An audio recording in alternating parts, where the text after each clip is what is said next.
அனைவருக்கும் வணக்கம். வரன்முறை மூன்றும் குற்றெழுத்துடைய.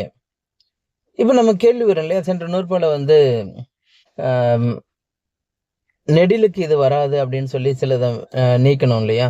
அதுபோல அம் குறிலுக்குரியது என்ன அப்படின்ற ஒரு கேள்வி வருது.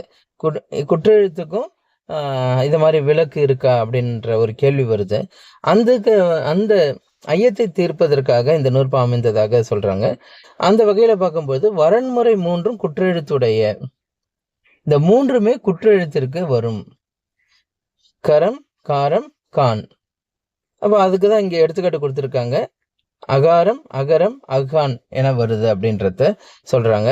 ஆனா இதுல ஒரு கூடுதல் செய்தி என்னன்னா, வரன்முறை அப்படின்னு சொல்லப்பட்டதுனால, வரன்முறைன்னு சொன்னாலும் சொல்லலனாலுமே, இந்த கான் சாரியை குற்றெழுத்தோட வரும்பொழுது, ஆயுதம் மிக்க முடியும். அதற்கு இது வரன்முறைன்னு சொன்னதுனால அப்படின்றத இவங்க வாய்ப்பா பயன்படுத்திக்கிறாங்க. ஆனா மொழி அமைப்பு என்பது கான் சாரியை வரும்போது ஆயுதம் மிக்க முடிகிறது. அதனால அஃகான் என வருகிறது. வெறும் கான் மட்டும் வராது, அஃகான் என வருகிறது என்பது நம்ம இது மூலியமாக புரிந்து கொள்ள முடிகிறது. நன்றி, வணக்கம்.